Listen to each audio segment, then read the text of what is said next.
Welcome back to my spicy hut. ఇప్పుడు మనం పప్పు చారు అదే సాంబార్ ఎలా చేయాలో చూద్దాం. ఈ పప్పు చారుని రకరకాల పప్పులతో చేస్తారు. రెగ్యులర్గా కందిపప్పుతో చేస్తారు. ఇక్కడ నేను కందిపప్పు తీసుకున్నాను. సాంబార్కి 1 కప్పు కందిపప్పు కావాలి. తర్వాత రకరకాల వెజిటేబుల్స్ కూడా వేస్తాము. ఇక్కడ నేను ములక్కాయలు, ఉల్లిపాయ, 2 టమాటోలు, 2 క్యారెట్లు, ఆనపకాయ ఫుల్ తీసుకోలేదు, హాఫ్ తీసుకున్నాను. కొద్దిగా చింతపండు, 1 బంగాళదుంప కావాలి. ఇంకా ఈ సాంబార్కి రాడిష్ వేసుకోవచ్చు, వంకాయ వేసుకోవచ్చు, ముల్లంగి వేసుకోవచ్చు, ఇలా రకరకాలు వేసుకుంటారు సాంబార్లో. ఇప్పుడు మనం ఈ వెజిటేబుల్స్ని పెద్ద పెద్ద ముక్కలుగా కట్ చేసుకుని పెట్టుకోవాలి. మామూలు కూరలకి చేసినట్టు చిన్న చిన్న ముక్కలు కాకుండా పులుసులకు చేసినట్లు కాస్త పెద్ద పెద్దగానే ముక్కలు కట్ చేసుకుని పెట్టుకోవాలి. నాకు ములక్కాయలు ఫ్రోజన్వి దొరికినాయి ఇండియన్ స్టోర్లో, సో ఫ్రోజన్ ములక్కాయలు తీసుకున్నాను. ముందుగా మనం క్యారెట్ని శుభ్రంగా కడుక్కుని ఇలా 1.5-2 ఇంచు సైజులో పెద్ద పెద్ద ముక్కలు కట్ చేసుకుని పెట్టుకోవాలి. అలాగే ఉల్లిపాయ విషయానికి వస్తే చిన్న చిన్న ఉల్లిపాయలు ఉంటాయి కదా, సాంబార్ ఉల్లిపాయలు, అవి తీసుకుంటే బాగుంటాయి. ఇంకా అవైతే కట్ చేయక్కర్లా, జస్ట్ అలా పీల్ చేసేసి ఆపలానే వేసేయచ్చు. లేదంటే మన ఇండియన్ ఉల్లిపాయలు ఇండియాలో వాడతాం కదా, రెడ్ ఉల్లిపాయ, ఆ ఎర్ర ఉల్లిపాయ దొరికినా కానీ దాన్ని కూడాను చిన్న ముక్కలు కట్ చేయకుండా పీల్ చేసేసి 4 చెక్కలుగా కోసి పెట్టేసేయచ్చు పెద్ద పెద్దగా. కానీ ఇక్కడ నేను అమెరికన్ ఉల్లిపాయ, అదే చాలా పెద్దగా ఉంటుంది కదా అమెరికన్ ఉల్లిపాయ, అది 1 తీసుకున్నాను. అదే చిన్న ఉల్లిపాయలు అయితే కనుక ఎక్కువ పెడతాయి. మామూలు ఎర్ర ఉల్లిపాయలు అయినా కూడాను 4 వరకు తీసుకుంటాం.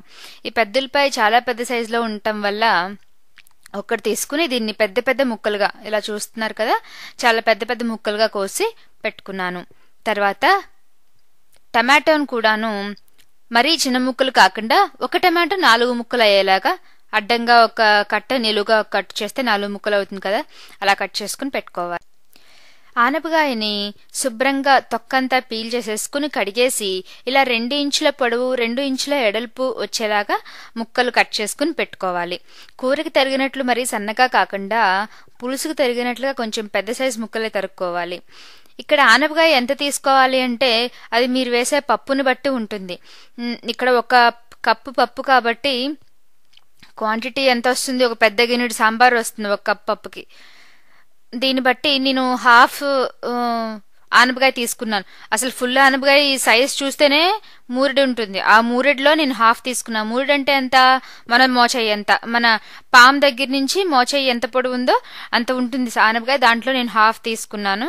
మీకు ఫస్ట్ పిక్చర్లో వెజిటేబుల్స్ అన్ని చూపించినప్పుడు అక్కడ కనిపిస్తుంది కదా, అంత సైజే ఉంది ఆనపకాయ, దాంట్లో హాఫ్ తీసుకున్నాను.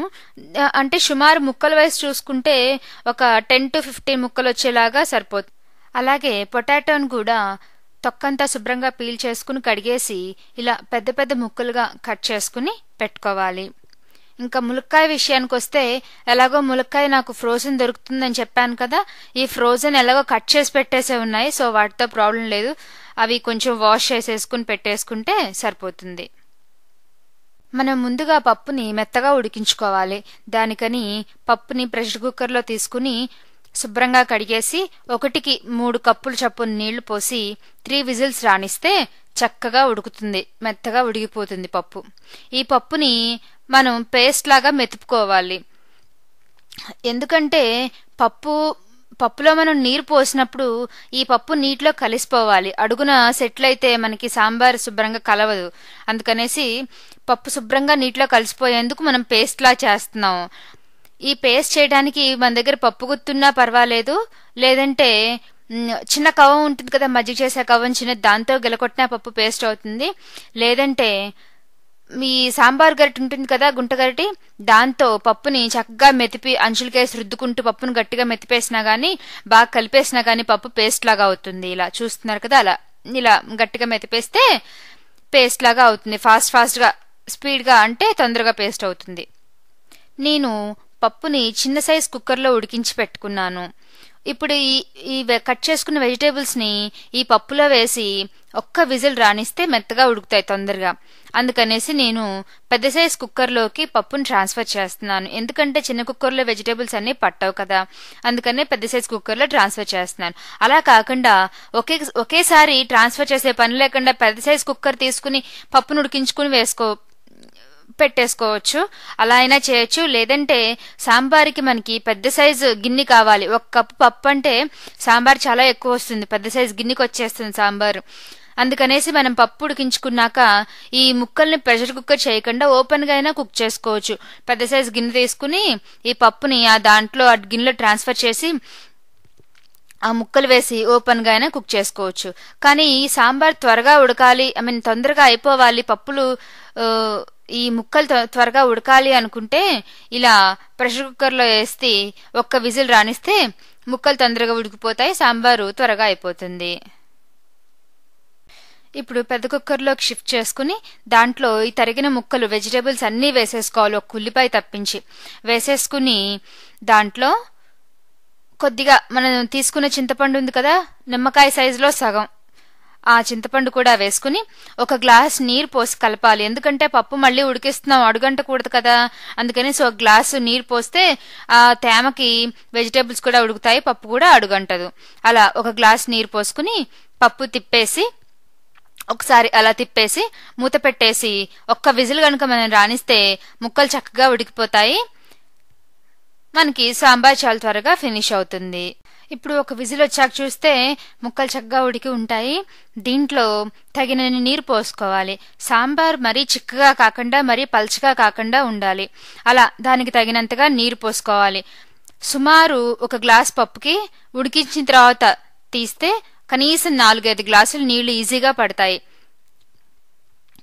అలాగా నీళ్లు పోసుకుని స్టవ్ని కొంచెం హైలో పెట్టి తగినంత పసుపు, ఉప్పు, కారం, అలాగే 1 స్పూన్ సాంబార్ పొడి, అలాగే మనం కట్ చేసి పెట్టుకుని ఉల్లిపాయలు ఉన్నాయి కదా, ఉల్లిపాయలు వేయలేదు ఇందాక, ఆ ఉల్లిపాయలు కూడా ఇప్పుడు వేసేసి కొద్దిగా బెల్లం కూడా వేసి ఒకసారి కలిపేసి మనం ఉడికించాలి. 2 ఉడుకులు వచ్చే వరకు ఉడికించాలి. మన దగ్గర కరివేపాకు ఉంటే కరివేపాకు కూడా ఇప్పుడు ఎక్కువ వేసేయచ్చు.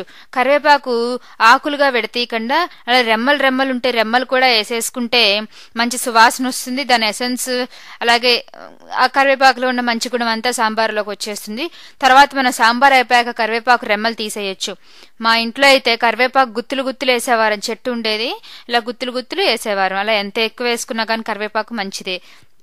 అలా వేసుకుని 1-2 ఉడుకులు గనుక రాణించి సాంబారు స్టవ్ ఆపేస్తే గనక మన సాంబార్ అయిపోయినట్లేనండి. దీనికి తాలింపు పెట్టేసి ఫినిషింగ్ టచ్ ఇచ్చేయచ్చు సాంబార్కి. తాలింపు కోసం కావాల్సినవి చితిపిన 4-5 వెల్లుల్లి గర్భాలు, కొద్దిగా కరివేపాకు, 1-2 ఎండుమిర్చి, 1/2 స్పూన్ ఆవాలు, 1/2 స్పూన్ మెంతులు, 1/2 స్పూన్ జీలకర్ర, అలాగే 1 చిటికెడు ఇంగువ పొడి. మనం తాలింపు పెట్టడానికి నెయ్యి అయినా ఉపయోగించవచ్చు, నూనెైనా 1-2 స్పూన్లు ఉపయోగించవచ్చు. నేతి తాలింపు అయితే చాలా మంచి సువాసన వస్తుంది. ఇలా నెయ్యి గాని నూనె గాని వేడి చేసుకుని దాంట్లో ఈ కొంచెం చితిపిన వెల్లుల్లి గర్భాలు వేసి 10 సెకండ్స్ అలా వేయిస్తే వెల్లుల్లి గర్భాలు కాస్త వేగుతాయి. దాంట్లో మన మిగతా పోపు సామాన్ ఉంది కదా, ఎండుమిర్చి, జీలకర్ర, ఆవాలు, మెంతులు వేసుకుని ఆవాలు చిటపటలాడే వరకు కొంచెం వేయించుకోవాలి. ఆవాలు చిటపటలాడినప్పుడు కరివేపాకు వేసి 5 సెకండ్స్ వేసి సరిపోతుంది. కరివేపాకు చాలా త్వరగా వేగుతుంది కదా, 5 సెకండ్స్ వేయించేసి దాంట్లో మనం ఇంగువ పొడి జల్లేసి, ఇంగువ పొడి ఎంత 1 చిటికెడు 2 చిటికెళ్ళు జల్లేసి 5 సెకండ్స్ వేయించేసి స్టవ్ ఆపేసి ఈ తాలింపుని మనం సాంబార్లో కలిపేసి సరిపోతుంది. సాంబార్ తాలింపు మొత్తం నీట్గా కలవాలంటే 1 కప్పు సాంబారు ఒక గరిటె సాంబార్ తీసుకుని ఈ తాలింపు ప్యాన్ లో వేసి తిప్పేసి మళ్ళీ మొత్తం సాంబార్లో గిన్నెలో గాని కలిపేస్తే సాంబార్ చక్కగా ఈ తాలింపు అంతా పడుతుంది, సాంబార్కి చక్కగా కలిసిపోతుంది. మరి మన టేస్టీ ఆంధ్ర పప్పుచారు ఎలా చేయాలో చూసాం కదా. మీరు నా వంటని, నా వీడియోస్ని ఎంజాయ్ చేశారు కదా.